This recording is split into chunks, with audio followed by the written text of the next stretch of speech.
I think it's fine. If you're really excited about dolphins, cool. Like, go for it, and go volunteer at an aquarium or, work on some research project that interests you and just see where things go. Because there's a lot of different ways you can go. Because there's opportunities in government, nonprofit, for-profit, the arts. I mean, there's a lot of different ways to go about it. I think it's about, encouraging interest and letting students know that there's more than one way to make a career in marine biology. And I'm learning new things all the time about different types of opportunities there are for people. I mean, it's just, there's a lot of different ways to sort of make your own path, I guess.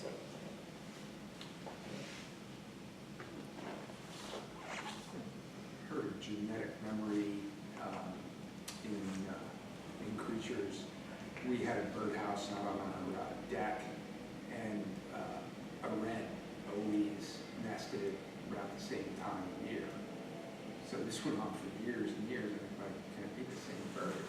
So my colleague's a biology teacher, and she's like, well, there's this thing called genetic memory. Like, it might be the offspring coming back to that location. Is this seen in, I'm sure it's in some shape, form, in the marine? Oh, definitely. I mean, think about sea turtle nesting, right? Sea turtle. Or fish that go up certain streams and down, causes some issues when you want to get them across a dam. Yeah, this is definitely a thing, and I think it can come as a genetic mechanism. I think it can also come from a transfer of cultural knowledge from generation to generation through communication or observation. That's not talked about as much, and I love that I can now say culture in reference to animals and not get booed off of a stage. Because when I started, I actually started in marine biology studying snapping shrimp, which are this little shrimp that's the size of your pinky finger, and they have a big claw and a little claw, and the big claw they snap shut, and it makes this big pop sound. Actually the sound is created, actually, they close their claw so fast that it creates a vacuum bubble in the water that pops. Really cool shrimp. I think they're super charismatic and great.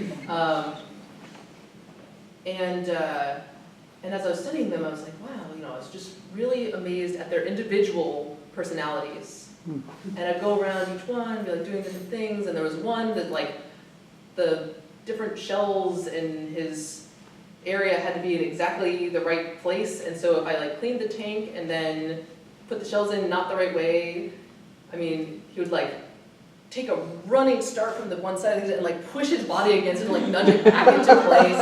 I mean, it was just astonishing, and it was so it was traumatic for me when people would say to me, what are you doing? Why are you bothering with that? Why don't you just pickle them and put them in a jar? Because I was looking at differences among species, and they're like, well, you can just do that through morphology. Just put them in pickle them, put them in a jar, look at it under a microscope, measure their abdomen, and but I wanted to know differences in their behavior. After you put them in a jar, they're not behaving anymore. And also, I took some species that people were having trouble telling apart. I'm like, well, if you actually just look at them, they have completely different antennae, color, length, width. But when you pickle them and put them in a jar, the antennae break off because they're fragile. It's their most important sensory organs, and you're ignoring them because they're being broken off in a jar. So, and certainly if I talked about shrimp culture at that time, that probably would have been it for me.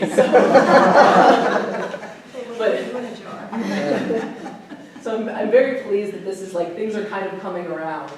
And I think part of that is through some of the ways that animals are being captured, say through photographic portraits and things like this, and some of the films that are getting out there where people can start to empathize with them, and that's being allowed a little bit more. And I think it kind of swings back and forth because I get it, you don't want scientists to empathize too much and anthropomorphize too much, because then you're projecting your own like sensory abilities and other things onto onto an animal that's very different. But on the other hand, you don't want to go too much in the other direction and just forget that this is a living being. You know, you're studying each other. So artist Rachel Guardiola, she created this character, Madame Vega, who goes and lands on a new planet and researches it, and she's created this whole installation where she was discovering this place. And part of the reason that I asked you here, Madame Vega goes and then she collects objects and creates artworks about this place that she's discovered, and you're kind of like the real life Madame Vega, but with sound. And I was wondering if there's anything that sticks out for you as a moment of wonder or discovery, the way that Rachel puts together these like very vibrant, colorful, sort of fantastical pieces. Have you ever had a fantastical moment? sound discovery. Yeah. I mean, I can go more deeply too, but I mean, the quick answer is it's all the time, because this is uncharted territory. We're not used to hearing these things, and there's a lot of stuff that we just don't know what it is, and that's really cool. It's like this like voyagers are like, huh, like what's that? And so I think that's part of what excites me about it too as a musician, is that I try to approach it with an open mind, and I kind of listen to it as like a piece of music, and how the different layers fit together, and the patterns, and the rhythms, and there's I think the most striking is there's just so much going on, and you know it's not the silent sea, right? This is the ocean is so full of sound, and actually around us is so full of sound too. That you know there's so many things to discover. I mean, one thing that I thought I'll note that sort of ties back to the snapping shrimp thing too is that when I realized that there were spiny lobster recordings that was capturing the sounds of spiny lobsters, which I had only heard in sort of a very artificial laboratory setting when the lobster was kind of getting poked, and then just to hear like how much sort of interesting like back and forth like spiny lobster like cha-cha going on. Like, wow, all this, and the extreme diversity of fish sounds. I mean, I don't know, has anybody heard fish talking? No. Like, I mean, they make all these really interesting sounds. They tend to be like kind of low frequency, so I'll try to do a couple impressions. So you know, some fish kind of go, and some are working out.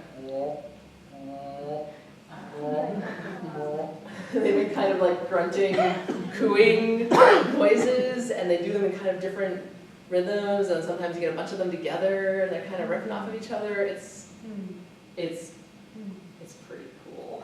Have you ever thought about creating a symphony, a piece with a snapping shrimp and a spiny lobster? So I endeavored with that a little bit with the recall piece, where the thing is, so I find it like endlessly fascinating, but if you listen to it without having had a chance to really kind of get into it, it sounds a little bit like a staticky radio. So it's not super accessible at first. I mean, it's like interesting, like, oh, those are shrimp, but then after like 5 minutes of that, you'd be like, okay, what's next? Well, with the computer, I have a cousin, Stormy, in LA, of course it's in LA, and she, for like the last 25 years, she connects, I guess, the electricity plants, and then wrote software to convert it into music, and has done these installations all over the world. So then that's getting to like the sonification kind of idea, and actually, yes, so I'm right now partnering with a professor at Penn State, and we have a project that we're working on as a collaboration to sonify the acoustic data that I'm getting from the Mexican Caribbean. And I think that's going to be really exciting because we're taking a musician's approach to it, And we're going to not just have we're going to have the raw data as part of it, but we're also going to kind of draw out some of the interesting patterns and some of the environmental data so that we can hear the patterns better. Yeah, so we're working on that right now.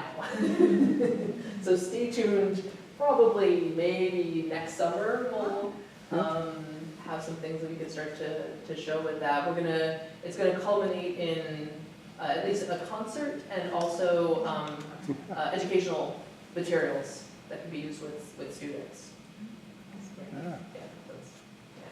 Yeah. Literally stay tuned. Yes, literally stay tuned. Yeah. In a tropical rainforest, you can't see the birds, but you can hear them. And there are maybe only 3 or 4 people in the world who can identify all the birds in the Amazon just by their calls. And one of them just died about a year ago too. That's really sad. Is there any base of knowledge like that? Are there people around here who are fish whisperers like that? Yeah. Perhaps you. I'm an aspiring fish whisperer. Yeah. It's hard though because we don't have the reference recordings. Yeah.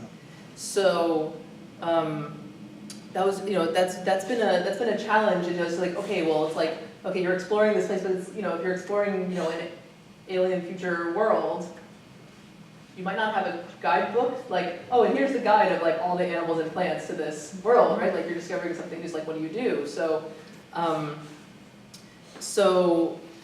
it's challenging. I can make sort of some guesses. Also, I'm working on partnering with people who can record the sounds of particular species so we can get those reference recordings. But it's hard to know what you have if you don't know what you have. So it's got a little bit circular. Yeah. And it's with birds, like we have a lot of knowledge about birds, and we have bird call libraries, and we know like for this particular species, like this is the call it makes it like doing this, and here's a different call it makes if it's doing this, or this is like the juvenile versus the adult. We have this like really rich data bank for those things that we really don't have for a lot of underwater ocean species, and even things like where we have more like marine mammals. Once you get into some interesting stuff like dialect differences among populations, right? So it gets a little complicated. So I'd say this is something that we're, it's a work in progress. Okay. Yeah. Dialects, are you saying that fish in the southern hemisphere have an accent as opposed to... Something like that. Yeah. Yeah. And there's actually some indication, and also if you have like migratory species, they might like talk one way to each other, but when they meet up with each other, they kind of merge there. Yeah. So it strikes me that this exhibition has an inherently optimistic premise. It's reflected in the title and evidence, some level, Building Worlds, that Yes. Erica put together. You're talking about building a future ocean, maybe a healthier ocean. Yeah. As a scientist, are you optimistic about that future or not? I am a determined optimist. It sounds like the way you present yourself. Yeah. I see humans as not just troublemakers, but the solution. We can mess things up. We can also build things up. We also need to be a little humble about our role, because there are a lot of forces at work in the ocean, on the planet, that we have no control over. And we need to kind of be flexible in how we figure out what's going on and how we should approach them. And this is something that I think is a bit tricky about some conservation messaging, that there's this push to have no impact, but that's an impossible task. Everything we do has an impact. The question isn't how do we have no impact, the question is how do we have the impact that we want to have? And I think if we sort of reframe the questions, looking like there's going to be a future, how are we going to be part of it? How do we want to be part of that? What's it going to be like? Then we can start to feel okay about making decisions and figuring out like, okay, well, humans, we want to be part of the solution. So, coastal development, it's not like all a good thing or all a bad thing. How do we do it in a smart way, right? That's sustainable. Then you don't have, then it's more of like finding the common ground, and you don't just have like, the developers and the conservationists like butting heads. It's like, no, we're all actually looking for the same thing.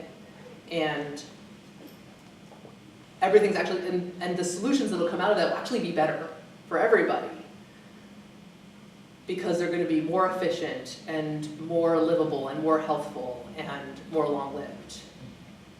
An example I give is if you have, for example, a boat motor or really any kind of engine, and it's making noise pollution. Well, what is the point of that engine? The point of the engine is not to produce sound. It's to move something or do something.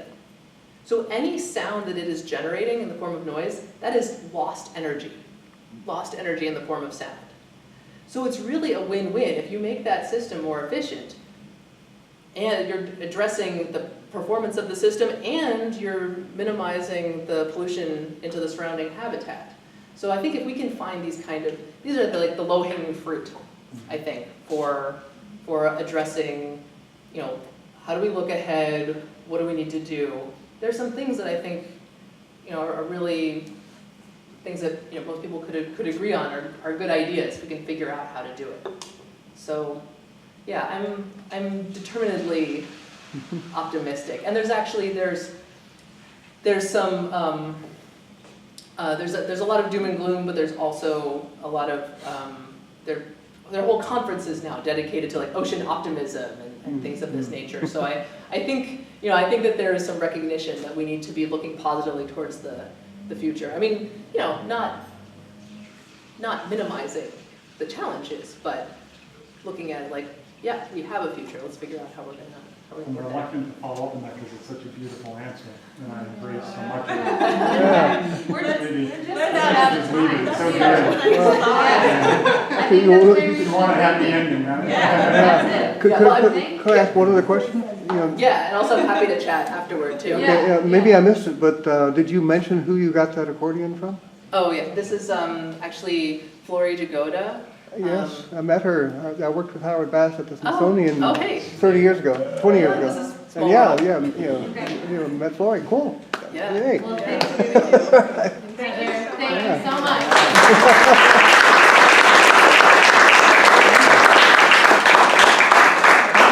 I'm happy to chat and